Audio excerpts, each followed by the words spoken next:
नुकसान सब आप देख world reaction YouTube channel video अच्छी लगे चैनल को लाइक शेयर जरूर कर दें। चलते हैं लोग तक वीडियो डालकर पूरा वर्ल्ड मुसलमान बनेगा या जिजिया देगा।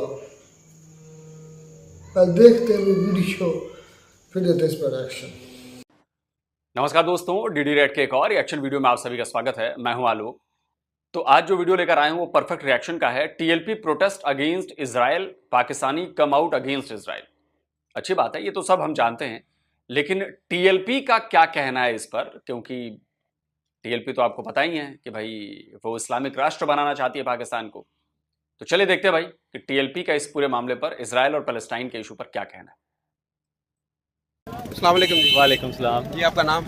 मलिक ज़ीशान रिजवी। अच्छा मलक साहब, क्या कहेंगे जो हमास इसराइल की जंग जारी है, वहाँ पर बहुत ज़्यादा जानी नुकसान हो रहा है। जी। क्या आपकी जमात का क्या स्टांस है इसके ऊपर? देखिए जी, जमात का जो लाहमल है वो तो मरकज़ी अमीर दे सकते हैं, बाकी अवाम में जोशो जज्बा बहुत ज़्यादा है। हम फ़लस्तीनी भाइयों के साथ हैं और हमारा उनसे रिश्ता क्या, ला इलाहा इल्लल्लाह, वही कश्मीर से रिश्ता, वही फ़लस्तीन से रिश्ता। तो हमने आज ये पूरे मुल्क में रैलियाँ निकली हैं। हमारा मकसद यही है कि अपनी हुकूमत को ये बावर कराना कि अवाम के जो जज्बात हैं वो फ़लस्तीनियों के साथ हैं। देखिए, अवाम के जज्बात सारे मुल्कों के अंदर रैलियाँ निकली, पूरी दुनिया के अंदर जो जितने भी मुस्लिम ममालिक, लेकिन वहाँ की हुकूमतें। वैसे आप कह रहे हैं कि रैलियां निकल रही हैं, रैलियां नहीं है। आपने पीछे आवाज सुनी, अल जिहाद अल जिहाद। मतलब ये रैलियां नहीं निकाली जा रही हैं, ये जिहाद के लिए लोगों को भड़काया जा रहा है, लोगों को तैयार कराया जा रहा है। अच्छा है, अच्छी बात है भाई, गुड। जो हैं वो बिल्कुल भी उनके साथ नहीं है जो हमास के साथ है। जबकि अगर दूसरी तरफ बात की जाए तो जितना भी वेस्ट है, यूरोप है, उसके अलावा अमेरिका है, इंडिया है, ये सारे के सारे इसराइल के साथ खड़े हैं। अमेरिका की तरफ से बहरी बेड़ा भी जा चुका है, वो फिजिकली भी उनकी सपोर्ट कर रहे हैं। लेकिन इस्लामिक दुनिया की तरफ से कोई भी सपोर्ट नहीं की जा रही है हमास को। तो आप समझते हैं आपकी रैली निकालने से गवर्नमेंट के ऊपर कोई प्रेशर पड़ेगा, ये उनकी सपोर्ट का ऐलान करेंगे, कोई इमदाद उनकी की जाएगी? समझते हैं आप कुछ? देखिए जी, बात यह है कि कुरान में ये है कि यहूद नसारा कभी तुम्हारे दोस्त नहीं हो सकते। ये हमारी बदकिस्मती है कि आजकल हमारे पाकिस्तान इस्लामी ममालिक जितने भी हैं ना, वो अमेरिका को सुपर पावर मानते हैं, अल्लाह को सुपर पावर उन पे उतना यकीन नहीं है। अगर उन पे उतना यकीन हो तो देखो, हमास के फ़लस्तीनी मुजाहिदीन ने चंद मुट्ठी भर होने के बावजूद उन्होंने एक सुपर पावर से टक्कर ले ली और अल्लाह ने उनको फतह दी। यही इस्लाम की तारीख़ है, शुरू से लेकर हज़रत उमर रज़ी अल्लाह ताला अन्हु के दौर से लेकर आज तक जितने भी इस्लाम के मुजाहिद आए, उन्होंने अल्लाह पर तकवा और यकीन करके बड़ी बड़ी ताकतों को ज़ेर कर दिया। और इंशाल्लाह ये अब इसराइल की जो है ना तबाही के दिन है, और जल्द इंशाल्लाह ताला इस्लाम का गलबा होगा और पूरी दुनिया पर मशरक़ से लेकर मगरब तक इस्लाम का ही गलबा होगा। और ये ज़मीन अल्लाह की है, हम अपने अल्लाह को मानने वाले नबी पाक सल्लल्लाहु अलैहि वसल्लम के उम्मती हैं। अल्लाह ने ये ज़मीन हमें दी है। इंशाल्लाह जब लब्बैक की हुकूमत आएगी तो फिर पाकिस्तान से अमेरिका को ख़त लिखा जाएगा कि कलमा पढ़ो या जिजिया दो। इस दुनिया के अंदर आप ये समझ रहे हैं, ये मानसिकता है दुनिया भर में फैले मुसलमानों की। मैं सबकी बात नहीं कर रहा, जो इनकी सोच रखने वाले हैं। हालांकि हो सकता है कि मैक्सिमम लोग इन्हीं सोच में हो, कुछ सामने नहीं आते हैं, कुछ दबा के रखते हैं, कुछ बोलते नहीं है, लेकिन मन ही मन चल रहा होगा। ये भी है कि सारी धरती जो है इनके बपौती है, इनके अब्बू को मिली थी सारी धरती। अमेरिका को कह रहे हैं कि या तो कलमा पढ़ो ने जो जजिया दो। 4 छित्तर पढ़ेंगे अभी ना, सीधे हो जाओगे। मैं क्यों कहता हूं कि प्रॉब्लम बड़ी है? प्रॉब्लम इसलिए बड़ी है क्योंकि जब से अगर मैं मानने लगूं कि जो मैंने कहा वही सच है, जो मैं चाहता हूं वही सही काम है, सामने वाला हर चीज झूठ है, हर चीज झूठी है, उसका कोई हक नहीं है, प्रॉब्लम होगी। और मुसलमानों के भीतर खुद प्रॉब्लम है ये। देवबंदी अलग नहीं है हमारा, शिया अलग, सुन्नी अलग, बरेलवी अलग, वहाबी अलग। तो जब आप ये मानने लगोगे कि सब कुछ मेरा है, या तो मेरे अंडर रहो या मेरे जैसा बन जाओ। आप इस सोच को देखिए, को एग्जिस्टेंस नाम की कोई चीज बिलीव ही नहीं है इनमें। आप समझ रहे हैं इनकी बातों को ना? क्लियर समझना बहुत जरूरी है। जितने भी आप समझते हैं कि गैर मुस्लिम है उन सबको मुसलमान या इस्लाम कबूल करना पड़ेगा, या इस्लाम कबूल करें, अगर वो गैर मुस्लिम रहना चाहते हैं तो रहें, तो जिजिया दे के वो रह सकते हैं। अमेरिका से भी हम जिजिया बिल्कुल, लेंगे। अमेरिका से, इंडिया से, इसराइल से, बरतानिया से, फ्रांस से, ये जितने गुंडे बने हुए हैं ये हमें जिजिया दे के टैक्स दे के जिंदा रहेंगे या हमारे साथ जंग के लिए तैयार हो जाए। फिलहाल तो उनकी भीख पर जिंदा हो आप लोग। गैरत बची है ना, गैरत। तो वो आईएमएफ से मिले जो डॉलर है उसके बदले में आपके यहां आटा आ रहा है, चावल आ रहा है, तेल आ रहा है, ये आ रहा है, वो आ रहा है, लेना बंद कर दो बे, बंद कर दो लेना। गैरत बची है जरा भी तो, वरना तुम लोग दोगले कहे जाते हो। इसलिए आईएमएफ से कर्जा लेंगे, डॉलर में एड ले रहे हैं, उसके बदले खा रहे हैं, उसके बदले देश में चीजें आ रही हैं, उसी को खा रहे हो ना। आज अगर एड देना बंद कर देना लोग, जिनको तुम कह रहे हो कि जजिया देना पड़ेगा, गाजा से पहले तुम्हारे यहां लोग भूखे मरने लगेंगे। गाजा में तो बाद में मरेंगे, तुम्हारे यहां पहले हो जाएंगे। अरे कुछ तो दिमाग की बात करो भाई। खैर क्या बात करोगे दिमाग की। उसके बाद कहते हैं लोग कि दूसरे वाले देखो हमें हमारे खिलाफ साजिशें रच रही हैं। जब ऐसी सोच होगी कि दुनिया पर हमारा कब्जा होगा, या तो तुम मुसलमान बनो नहीं तो जजिया दो। जब ये सोच होगी भाई, सामने वाले कम हैं। कितने फन्ने आए और चले गए, कितने गजनवी गौरी अब्दाली आए और चले गए। हम यहीं हैं और यहीं रहेंगे। के अंदर इतनी पावर है, आप समझते हैं कि पाकिस्तान जो है अमेरिका से जिजिया ले सकता है, इंडिया से ले सकता है। हमारी इकॉनमी तो देखें बहुत ज़्यादा डाउन हो चुकी है। हमारे पास तो आपको पता है कि जो हालात हैं, तो पाकिस्तान को समझते हैं कि इतनी पावर है, पाकिस्तान में इतना सुपर पावर है कि अमेरिका को आंखें दिखा सके। देखे ना, इस्लाम अपनी पावर रखता है और कुरान ने हमें ये कहा है कि तुम्हारी हुक्मरानी होगी। इस्लाम आया ही गलबे के लिए है। लेकिन बदकिस्मती से हमारे जो मुसलमान हुक्मरान हैं दूसरे ममालिक के भी, ये जब आईएमएफ से पैसे लेते हैं, ये ऐसे करके पैसे लेते हैं, लेकिन इस्लाम इनको कहता है ऐसे करके पैसे लो। ठीक है ना, ये जिजिया मतलब छीन लो। आप समझ रहे हैं, छीन लो। ये माइंडसेट चलेगा नहीं। और जितने 100 साल से आप चला रहे हैं ना, आपकी तो हालत देखिए रहे हो। 55-57 मुल्क है मुसलमानों के। सीरियसली होकर सोचना, मतलब मैं कोई मजहबी तौर पे नहीं कह रहा, मैं प्रैक्टिकल तौर पे होके जो आम पाकिस्तानी है, जो आम मुसलमान है, वो सोचिए कभी इस बात पर। 55-57 मुल्क है क्या।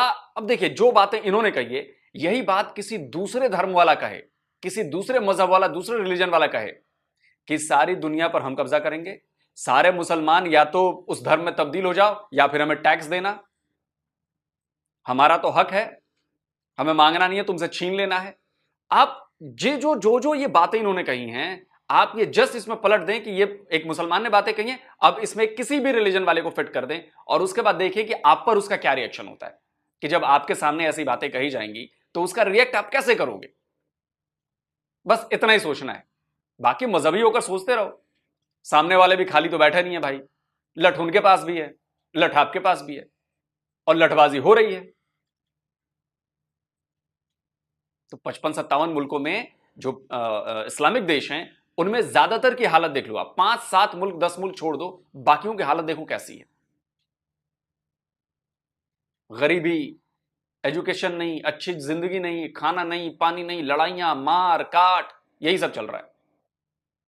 शांति नहीं है, अमन नहीं है। तो जो आप दावा करते हो कि रिलीजन ऑफ पीस है, अब इनकी बातों से तो बिल्कुल ये साबित कर रहे हैं कि रिलीजन ऑफ पीस नाम का कोई मतलब ही नहीं है। ये झूठी बात बताई जाती है। या तो फिर ये भाई साहब गलत बात बोल रहे हैं। ये टीएलपी वाले हैं, नाम क्या है, रिजवी लिखा है, यानी कि उस खानदान से आते होंगे। आप इनकी बातों को, कोई भी मुसलमान जो सुलझा हुआ हो, पढ़ा लिखा हो, क्या वो मानता है कि इनकी बातों से लग रहा है कि जी रिलीजन ऑफ पीस की बात कर रही है। आप लोग अपने आप को एक्सपोज कर देते हो। सबसे अच्छी बात ये है, सबसे अच्छी बात ये।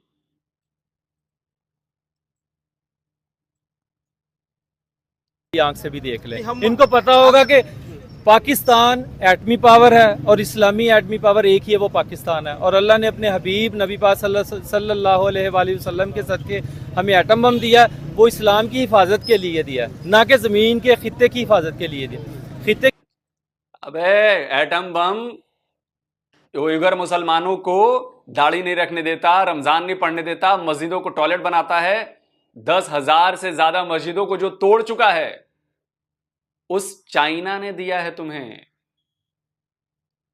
उस चाइना ने जिसके नाम पर आपके यहां की सरकार की बोलती बंद हो जाती है, उइगर का नाम लेते ही कुछ, समझ रहे हैं, पट्टा दिख जाता है फौरन। और ये मैं नहीं कहता, मैं नहीं कह रहा हूं, ये आपके न्यूक्लियर फिजिसिस्ट, आपको तो अकल भी नहीं होगी, न्यूक्लियर फिजिसिस्ट परवेज हुदबॉय का कहना है खुद कि चाइनीजों ने एटॉम बम दिया पाकिस्तान को। सुनिए, बुलाया करते थे, फिर एक दिन उन्होंने मुझे बुलाकर कहा कि आप जिस जगह पे, जिस सोफे पर बैठे हैं, इधर कुछ अमेरिकन सेनेटर्स आए हुए थे और उन्होंने मुझे खूब रगड़ा दिया और कहा कि हमें पता है कि आप बम बना रहे हैं, आप कहते हैं कि आप नहीं बना रहे, लेकिन हम जानते हैं कि आप बम बना रहे हैं। और सबूत के तौर पर उन्होंने एक कागज मेरी तरफ फेंका, सामने रखा और कहा कि ये वो बम के डिजाइन्स हैं जो हमें पता है आपको चाइना ने दिए। तो जो चाइना मुसलमानों की नस्ल कशी कर रहा है, जो चाइना आपके 10,000 से ज्यादा मस्जिदों को मतलब समतल कर चुका है, जो चाइना आपके मस्जिदों को टॉयलेट बना देता है, जो चाइना दाढ़ी नहीं रखने देता, रमजान में रोजे नहीं रखने देता, कुरान तक नहीं पढ़ने देता, उस चाइना से लिया है आप लोगों ने एटम बम, दिया है। और आप कह रहे हैं एटम बम चलाने को। अरे आपको अंदाजा नहीं है एटम बम चल गया तो क्या होगा आपका।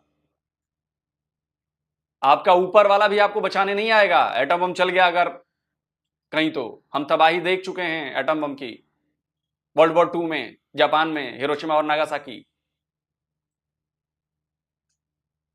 पाकिस्तान हमारा दुश्मन मुल्क ही सही, मैं भी नहीं चाहूंगा कि पाकिस्तान के ऊपर एटम बम गिरे, क्योंकि आप लोगों की गलती की वजह से करोड़ों वो पाकिस्तानी मरेंगे जिनका इससे कोई मतलब नहीं है, और आने वाली नस्लें तक खराब हो जाएंगी उनकी, आने वाली 10 पुश्तें। आपको अंदाजा नहीं आप क्या बोल रहे हो। की हिफाजत के लिए तो इंडिया के पास भी है एटम बम। हमारे और उनके एटम में फ़र्क क्या है? हमारा एटम बम इस्लाम की हिफाजत की, नज़रियाती सरहदों की हिफाजत के लिए है, बाद में पाकिस्तान की हिफाजत के लिए। हमारी तहरीक का मंशूर भी यही है, इस्लाम, पाकिस्तान और अवाम। इस्लाम की सरबुलंदी, फिर पाकिस्तान की मजबूती, फिर अवाम की खुशहाली, हमारी तहरीक का ये मंशूर है। इंडिया के साथ आपके तल्लुकात कैसे होंगे? अगर आपकी हुकूमत आती है तो इंडिया के साथ तल्लुकात कैसे होंगे? इंडिया के साथ ताल्लुकात बराबरी की बुनियाद से भी ऊपर होंगे। गलबा इस्लाम का दीन आया ही गलबे के लिए है। हमारी हुकूमत होगी, इंडिया हमारे साथ ज़िम्मी बन के रहे, हमारा वो सारे मुल्क ज़िम्मी बन के रहें, वरना हम अपनी शहादत पेश कर देंगे तो उनसे जंग करेंगे। इस्लाम गलबे का नाम है, जितने हजूर के गुलाम हैं गलबा उन्हीं का है। पाकिस्तान ये मुसलमान हुक्मरानों को भी समझना चाहिए, अवाम को भी समझना चाहिए। अच्छे हुक्मरानों को वोट दें ताकि वो वहाँ इस्लाम की नुमाइंदगी, पाकिस्तान की नुमाइंदगी पूरी दुनिया में दलेरी के साथ करें, ना कि IMF से ऐसे पैसे मांगते हुए उनकी शराइत मानकर। अब देखें ना महंगाई कितनी हो गई है, गरीब पिस गया है, मुसलमान पिस चुके हैं। वो टैक्स हम पे तो लगा ही नहीं, वो खा गए यही हुक्मरान। पीपल पार्टी खा गई, नवाज शरीफ खा गया, इमरान खान खा गया, ये जरदारी, ये सब खा गए। अवाम बेचारी उधर की उधर है, अवाम से तो अब बिल भी नहीं दिए जा रहे। बात यह है कि वो पैसे किधर गए IMF के, उनसे पूछने वाला कौन है? IMF से पैसे भी लेके खाई जा रहे हैं, मोती इधर से लेते हैं। बाबा जी फरमाते थे कि तुम चीफ जस्टिस बने, तुम आर्मी चीफ बने, तुम वजीर आजम बने, वजीर बने पाकिस्तान की बदौलत। मरात तुम इधर से लेते हो, निछावर जाके यहूदियों पे करते हो। इधर से मरात लो और पाकिस्तान का काम करो। बाबा जी हमारे यही हमें कह के गए हैं। इंशाल्लाह मैं पिछली दफ़ा भी कैंडिडेट था, N 107 से MNA का इलेक्शन लड़ा, इस दफ़ा भी इंशाल्लाह कैंडिडेट हूँ। जब हमें अल्लाह को मंजूर हुआ हमें हुकूमत मिलेगी तो इंशाल्लाह अमेरिका भी आके हमारी हुकूमत को जो है ना रोक नहीं सकता, और फिर इस्लाम की बात होगी जैसे हमारे बाबा जी फरमा के गए हैं। फिर हज़रत उमर रज़ी अल्लाह ताला अन्हु की दौर की झलक ज़रूर दिखाएंगे अवाम को। वो दौर तो बड़ा था ना, वो आ नहीं सकता, लेकिन उसकी झलक ज़रूर आएगी। आज भी साडे बाबा जी दी क्या बात, आज भी साडे बाबा जी क्या बात। आया आया अल जहाद अल जहाद। अस्सलाम वालेकुम जी। वालेकुम अस्सलाम। आपका नाम सर? जी राजा सलीम आबिद हमदी शाफी।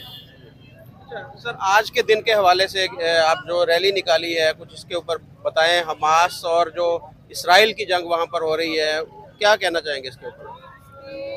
जी, ये हक और कुफर की जंग है और ये अपने इसराइल ने कई दहाइयों से फ़लस्तीन के ऊपर मासूम बच्चे और नहत्ता औरतें जो थी उनके ऊपर जुल्म के पहाड़ ढाए हुए थे और पूरी दुनिया में वो गुंडा और बदमाश बना हुआ था। एक नहत्ते मुसलमानों पे उसने जुल्म किया। अब इस वक्त हमारे मुजाहिदीन, हमास के जो मुजाहिदीन थे, उन्होंने उस पर ऐसा कारीवार किया है कि पूरी दुनिया जो है वो हैरान रह गई है और आलम कुफर जो है वो हिल के रह गया है और उसने कभी ये सोचा भी नहीं था कि हमारे साथ ऐसा भी हो सकता है। उसकी तमाम इंटेलिजेंस जो थी, तमाम उसके इदारे जो थे, तमाम उसके जितने भी वसाइल थे, वो सारे वो नकारा हो चुके हैं। अभी की क्या पोजीशन? अभी वो कह रहे हैं कि इसराइल ने घेरे में ले लिया हुआ है गजा को और वो सारा उनकी सप्लाई लाइन बंद कर दी गई है। अभी आगे की हिकमत अमली क्या है हमास की? जी, कोई बात नहीं, ये अहले कुफर का पुराना शेवा है।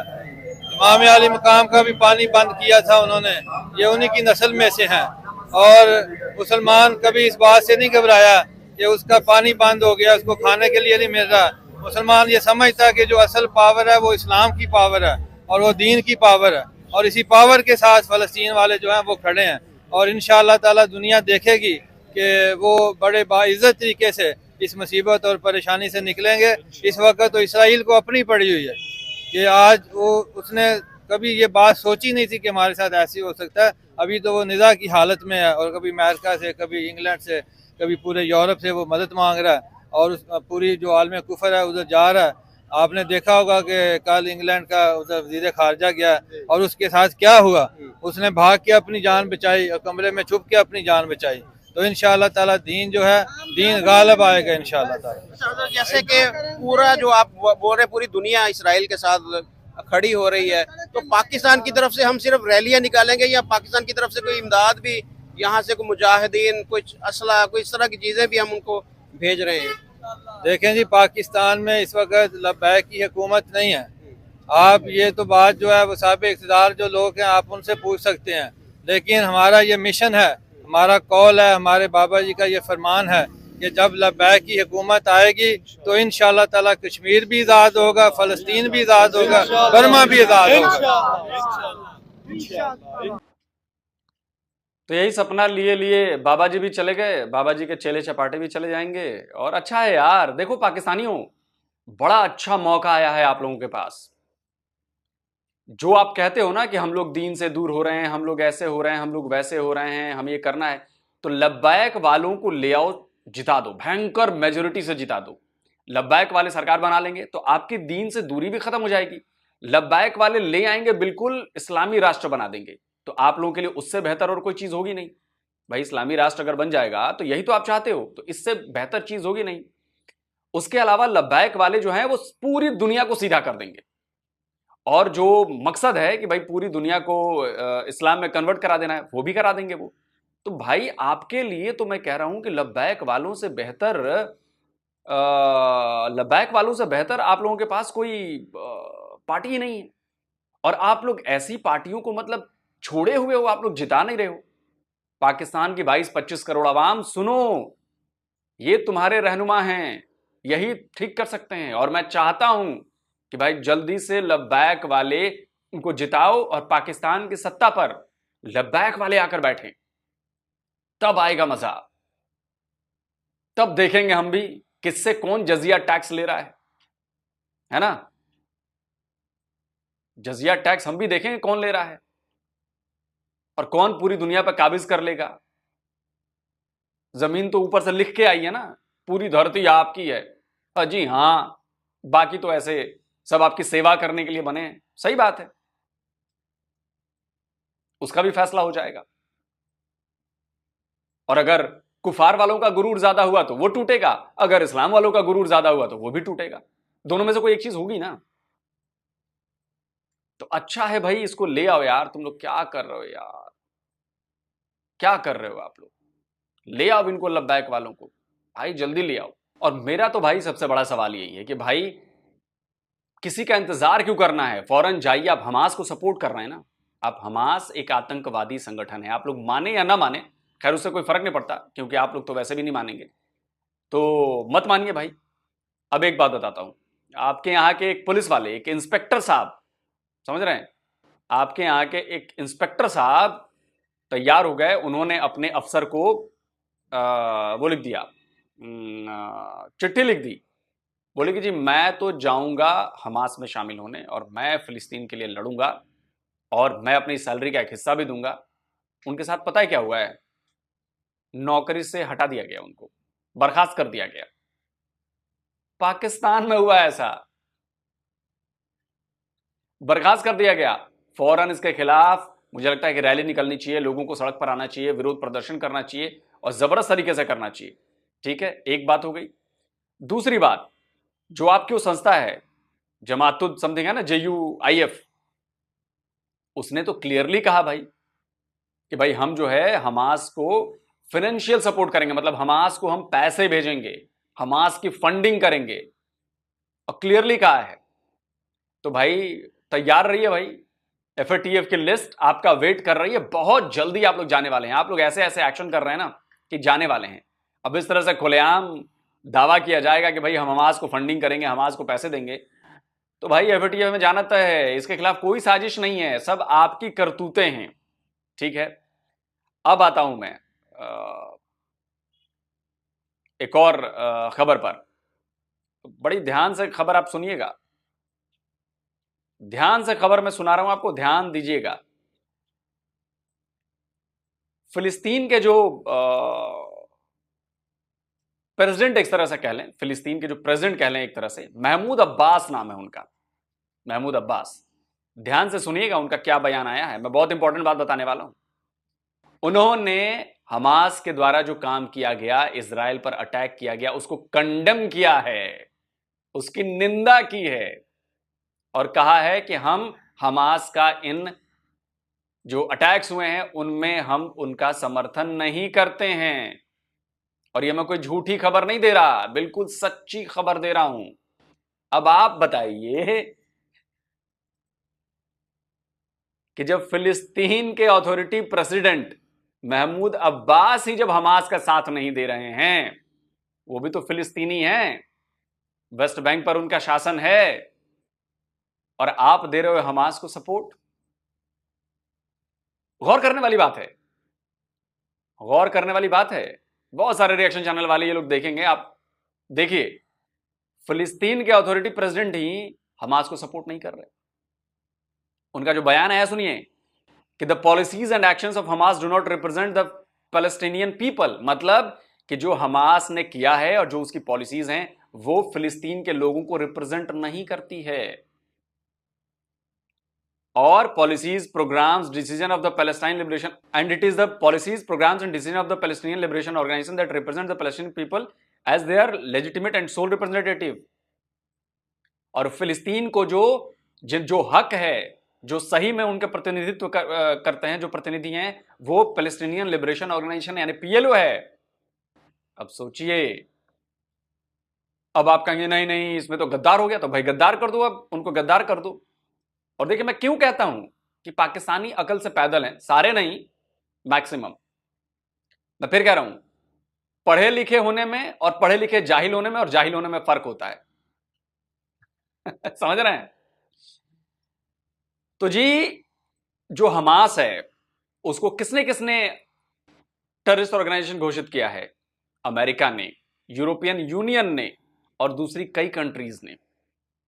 ठीक है, अब आप बताइए कि आप खुलेआम हमास का सपोर्ट कर रहे हैं, आपके लोग हमास के समर्थन में रैलियां निकाल रहे हैं, ये लब्बायक वाले, TLP वाले हमास का सपोर्ट कर रहे हैं। और हमास कौन है जी? तो आतंकवादी संगठन है। किसने घोषित किया है? अमेरिका ने और यूरोपियन यूनियन ने और कई दूसरी कंट्रीज ने भी। अब आप सोचिए, यूरोपियन यूनियन के साथ आपका बिजनेस है, ध्यान दीजिएगा कि चेन रिएक्शन है। आपको लगता है कि अभी बोल दिया, रैली कर दी, हम सब सपोर्ट में खड़े हैं, उसका असर क्या होगा? IMF अमेरिकन संस्था है, उसमें बहुत सारे देश के लोग हैं लेकिन है अमेरिकन। यूरोपियन यूनियन बहुत बड़ी यूरोप की संस्था है, सबसे बड़ा बिजनेस आप यूरोप से करते हो। अब ऐसी खबरें आएंगी, आप लगातार करेंगे कि सबको हम अपनी गुलाम बनाएंगे, सबसे हम टैक्स लेंगे, तो आगे क्या होने वाला है पाकिस्तान का, यकीन मानिए आपको अभी लगता है कि अरे कुछ नहीं हुआ कुछ नहीं होगा, साल 2 साल धीरे धीरे काम होता है ना, ये इतनी जल्दी नहीं होता कि आज करे और न्यूक्लियर बम उठाए और नहीं, इसकी प्लानिंग चलती है। न्यूक्लियर बम का मैंने एग्जांपल दिया कि ऐसा नहीं है कि ऐसा कर देते हैं, सैंक्शंस लगने शुरू होंगे, बिजनेस पर असर पड़ेगा और फिर आपकी इकोनॉमी और ज्यादा खराब होगी। आपको मानना है मानिए, नहीं मानना है मत मानिए, बस मेरी बात याद रखिएगा। इतनी ही गुजारिश है मेरी। आप बताइएगा, जल्दी मिलता हूं एक और नए वीडियो के साथ। नमस्कार, जय हिंद।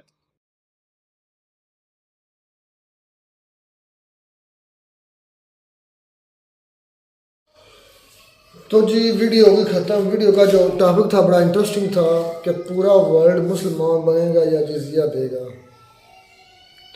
और भिखारियों कोई अपनी थाली में तो नवाला पहले पूरा कर लो भाई। ईरानी होती कि ऐसे ऐसे नमूने कहाँ से इकट्ठे हो जाते हैं जो असलम भाई थोड़ा सा मुझे रोस्ट करने से इस भाई को मुझे भी रोस्ट करने दे जा। और भिखारियों पहले अपनी थाली में तो कोई नवाला रख लो, तो नवाला मिल रहा है, मतलब कि मैं पाकिस्तानी को बोल रहा हूँ। और हम वो कोई मैन से हो जाएगा यार रहमतुल्लाह क्या हो गया तुम्हें एक्स्ट्रा वॉइस है, वो बच्चे हैं वो गली में बच्चे के हम उनको मार दें क्या मेंटली तौर पर क्या नींद है। ये बच्चे खैर है बोलते हैं खेलने तो आवाज जाएगी, नेचुरल चीज है। कोई आप बोलते हैं तो उसको क्या हम उनको कहें, बच्चों तौर भी बहुत सी आवाजें हैं आती है जो आती आने थे गली में बच्चों की है। चले और कौन सी चले बात ये है कि हम अपने टॉपिक पर आते हैं कि पाकिस्तानियों पहले अपना नवाला पूरा कर लो। उस अमेरिका को जिजिया लेने पर कह रहे हो जो तुम्हारा बाप नहीं परदादा दादा है और लकड़ दादा है, मतलब आपका बाप तो चैना होगा, उसका भी वो बाप ग्रैंड फादर दादा है। उनके पास इतने एटम बॉम्ब है कि आपकी सोच इतना पैसा है कि उनके आगे आप कुत्तों की तरह तुम हिलाते हो। आगे वो कहें तो बैठ जाते हो, वो कहें तो उठ जाते हो, वो कहते हैं तो राल टपकाना शुरू कर देते हो, वो कहते हैं तो भौंकते हो, वो कहते हो तो चुप करते हो, वो कहते हैं तो जो पाकिस्तान के अंदर बोलता है उनको पकड़ते हो। मैंने वीडियो देखी है शहीद सियालवी साहब में से चूड़ियाँ दिखाई हमारे जर्नल्स को, मुसलमान के जर्नल्स को, और शहीद सियालवी को पकड़ लिया गया है। तो पकड़ा तो जाना था भाई, चूड़ियाँ क्योंकि वो चूड़ियाँ दिखाया कर रहा था और उनकी इंसल्ट हो रही थी। और उनके बाप दादा जो है, जो दादा अमेरिका पाकिस्तान का बैठा है, उसने ये पाकिस्तान को कहा कि ये तो आपकी बेइज्जती हो रही है, हमें भी नंगा कर रहा है, इसको पकड़ो जेल में डालो। इमरान का क्या कसूर था? इमरान का यही कसूर था ना कि वो अमेरिका को और इनके जर्नल्स को, जो पाकिस्तान के अमेरिका के ले पालक कुत्ते हैं, उनको नंगा कर रहा था। और तो कोई नहीं ना नहीं कोई भाई क्या होगा, ज्यादा मारते हैं कितनों को मार दिया, मारते काम में घसीटते या घसीट ले, मार ही देंगे ना। एंड मौत ही ना, उन्होंने नहीं मरना, वो फिर उन्होंने नहीं मरना। उनको नहीं पता कि हम क्या कर रहे हैं। क्या उनको ही सिर्फ लगता है कि हम ही पाकिस्तान के खैर खाएं? क्या उनको लगता है हमारे अंदर ही सब दिमाग है? इस भाई ने कहा, मैं तो कहता हूँ कि ये कोई इतनी वैलिड बातें इसने नहीं की। इसने कहा कि भाई एटम बम जो मुल्क मुसलमानों के मफाद के लिए रखा गया या उसकी हिफाजत के लिए रखा गया, तो कहाँ गए हैं भाई? वो कहते हैं फलस्तीन में हो रहा है, उठाओ एटम बम और ले जाओ वहां पर मारो, इसराइल को मारो, अच्छा औरों को मारो। लोग ने ये बात की कि ये अगर आप खुद एक्सपोज हो रहे हैं और आपका मज़हब भी, क्योंकि ये आपके मज़हब की तालीम है तो जिसकी आप पीस की बात करते हैं। लेकिन उसने भाई गलत बोला। उसने कहा कि हम पूरी दुनिया को कहेंगे या जजिया दो तो या फिर तैयार हो जाओ। ये गलत बात है। जो अपनी मर्जी से इस्लाम में दाखिल हो, ठीक है, ये पीसफुली यार जो है ना की वजह से तो सिर्फ को गलत नहीं ना कि पूरे दिन को वो हिट कर रहा है। वो बंदा वो तो हमें भी लग रहा है भाई वो बातें ऐसे कर रहा है। उसने होश से नहीं की, जोश से सब बातें की हैं, वो तो हमें भी पता है। तो जोश में ही करते, होश में कौन सी बात की उन्होंने? तो बस सबको हिट ना करे, दीन को ना करे वो। अच्छा, एक यहूदियों की बात मुझे ये अच्छी लगती है। आप कहेंगे कि वो कौन सी? वो अपना पास्ट नहीं भूले। हाँ बिल्कुल, वो अपना माजी नहीं भूले। मैंने कई प्ले कार्ड्स ऐसे देखे हैं यहूदियों के हाथ में, प्ले कार्ड्स और बैनर्स जिस पे लिखा हुआ था कि Khyber was your last chance, Khyber was your last chance Muslims. मतलब कि उनको अभी याद है किला खैबर में क्या हुआ था उनके साथ, उनको अभी तक ये याद आया, क्योंकि मौला अली के मतलब अल्लाह ने उनके हाथ में फतह रखी थी। तो मौला अली की वजह से वो मतलब नबी पाक सल्लल्लाहु अलैहि वसल्लम ने खैबर का मुआसरा किया तो वो फतह हुआ और यहूदियों को उस दिन शिकस्त हुई थी उधर, क्योंकि ये रोम की उस वक्त थी सबसे ज़्यादा बड़ी सल्तनत थी। और दूसरी थी कैसो कुसरा, यानी कि रोम था एक, और ये नजाशी था। मतलब इस तरह की हिस्ट्री है इस्लाम की, जब ये मतलब कि इनको फतुहात जिन्होंने मुसलमानों ने फतह किया था। तो ये अब बात कर रहे हैं पीस के, इस्लाम जो है ना वो पीस का दीन नहीं, मतलब कि कहने का मकसद ये है कि आप खुद एक्सपोज कर रहे हैं।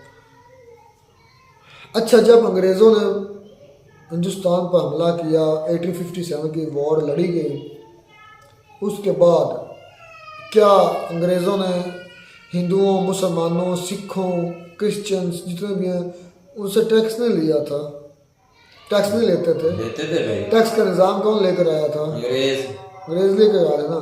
और क्रिश्चियन हमसे पहले से किया है ना, इस्लाम तो बाद में आया। ये कंसेप्ट किन का है? क्रिश्चियंस का है। उन क्रिश्चियन को क्यों हेट करते हैं लोग सर? मेरा मासूमाना सवाल है, वो क्रिश्चियंस को क्यों हेट करते हैं? मुसलमानों को क्यों हेट करते हैं? इसने सवाल ही ऐसे किए हैं वो जिजिया, वो मैं कह रहा हूँ गलत किया। जिजिया क्या क्रिश्चियन में नहीं है? जिजिया दूसरा नाम टैक्स है। बात तो वो ठीक, दूसरा नाम टैक्स ही है ना। हेलो सर, यहाँ पे भी आप जिस मुल्क से आप लेते हैं पैसे इमदाद के, तो आप उसी से कह रहे हैं यार हम टैक्स लेते हैं। इसलिए आप ईमानदारी से बताएं, जो भी हमारे जो हुक्मरान है उससे पैसा लेते हैं, क्या वो हमारी कंट्री में लगता है? तो कंट्री में लगाते हैं, कहाँ पर लगता है यार? बाहर चला जाता है। ये जो पाकिस्तान की इकोनॉमी जो थोड़ा बहुत चलता है ना, जो ज्यादा नहीं उससे काम चल रहा है, कुछ ना कुछ तो लगाते होंगे, ज्यादा कुछ भी नहीं लगाते, डायरेक्ट भेज देते हैं दूसरे बैंकों में। को थोड़ा सा 2-3% या 5-10 इतना लगा रहे होते हैं, बाकी सारा अभी जो मिले हैं, जो $1 अरब मिला था, वो कहाँ पर गया? वो पूछे ना, कहाँ से कहाँ पर गया? तो सारा तो नहीं ना खा सकते, सारा तो नहीं ना खा सकते। और यार सब खा, आपको ऐसा पता ही नहीं है कि इन्होंने कितनी करप्शन की हुई है। अच्छा, आपको पता है तो आप मुझे थोड़ी सी को 100 में से एक सिर्फ 1.5% 2% पता है सिर्फ मुझे भी। अच्छा, असल में पता बात क्या है, ये वो मेरा मौलाना का था। मुझे सबसे पहले तो ये बताओ कि क्या आप इस्लामिक हैं? उस पाकिस्तान क्या इस्लामी मुल्क है? मेरा सबसे पहले तो ये सवाल नाम का ही है बस। क्या आपको लगता है पाकिस्तान इस्लामी मुल्क है? नो। और जो खुद इस्लामी नहीं है, जो खुद मजहब को मानने वालों में नहीं है, वो कहते हैं फलां करेंगे, फलां करेंगे, फलां करेंगे। ये भाई की बात तो कर मैं पहले भी कर चुका हूँ। मुझे एक बात की समझ नहीं आती कि ये बार बार पे शेख रशीद हो या ये आम जनता हो हमारी, इसमें ये बात बड़ी मशहूर है कि हमारे पास एटम बम है, हमारे पास एटम बम है। इतनी बार तो मैंने शायद किसी दूसरे यार से भी ना सुना। कान पक गए। इसको रखा हुआ है, इसकी सजावट के लिए क्यों रखा हुआ है? भाई किसी ना किसी अगर वो तो भाई कह रहा था कि हमने इस्लामी जो ममालिक है उनके जो है मफादात के लिए या उनके तहफ़्फ़ुज़ के लिए रखा। अच्छा, इजराइल के खिलाफ लोग सर ने ये कहा कि 57 कंट्रीज हैं मुसलमानों की और सारी गरीब हैं और सारे रो रहे हैं। तो इनका मतलब तनकीद की है, तनकीद से मतलब क्वेश्चन किया नहीं 5-10 का कहा तो वो ठीक है, बाकी मतलब ना इस गुरबत और मुफलिसी में। तो मेरे लोग सर ये मैं बात करना चाहता हूँ, इसका ताल्लुक मज़हब से नहीं है, इसका ताल्लुक मेहनत से है। मेहनत मज़हब नहीं देखती, मेहनत। अगर मैं ये कहूँ कि जो हिंदू मतलब नेपाल, भूटान या मेरे एरिया की लगा या इंडिया के अंदर जो हिंदू गरीब हैं, कोई भी हो ले लो, या क्रिश्चियन गरीब हैं दूसरी कंट्रीज़ में, जिसमें अफ्रीका भी है, जिसमें और कंट्रीज़ भी हैं, तो उसको मैं मज़हब से जोड़ दूँ तो मेरे ख्याल में इंसाफ नहीं करूँगा। किसी भी गुर्बत का आना सबसे पहले तो उसकी किस्मत भी होती है, दूसरी उसकी मेहनत होती है। मुसलमान आज अगर गरीब हैं तो वो अपनी करतूतों की वजह से, अपने मज़हब की वजह से नहीं है। आप ना गलत यार ये चीज़ें रंग ना गलत दिया करें, गलत चीज़ों को ना देखा करें कि यह इस्लामिक कंट्री है, कितने गरीब हैं, 5-10 को छोड़ दो। मतलब आप ये कहना साबित करना चाह रहे हैं कि इस्लाम में जो जाएगा वो गरीब हो जाएगा, तो फिर अफ्रीका के लोग क्यों गरीब हैं यार? अफ्रीका में कितनी कंट्रीज हैं जिनको 2 वक्त क्या 1 वक्त का खाना भी नहीं मिलता। कितने कबीले हैं जिनका पता है मुसलमानों का कितना बुरा हाल है। पाकिस्तान मुस्लिम कंट्री तो फिर भी इतनी अमीर है, जिसमें यूएई है, कतर है, जिसमें सऊदी अरेबिया है, जिसमें इंडोनेशिया है, जिसमें तुर्की तो अभी हाल है। कितनी कंट्रीज हैं जिसमें अमीर हैं लोग, वेल मैनेज हैं लोगों के पास। जहाँ दुबई में कितने टूरिस्ट जाते हैं, कितने राल टपकाने उधर उनका माहौल देखने जाते हैं, इंडियन भी जाते हैं उधर। तो इसका अगर आप ये कनेक्ट करें ना कि इस्लामिक कंट्री गरीब है, तो यार ये आप इंसाफ मेरे ख्याल में नहीं कर रहे। मुझे लगता है कि आप इंसाफ नहीं कर रहे अपने बयान के साथ। हाँ, कंट्री किसी भी गुर्बत का, किसी की अमीरी गरीबी का ताल्लुक उसके मजहब से नहीं होता, उसके हार्ड वर्क से होता है।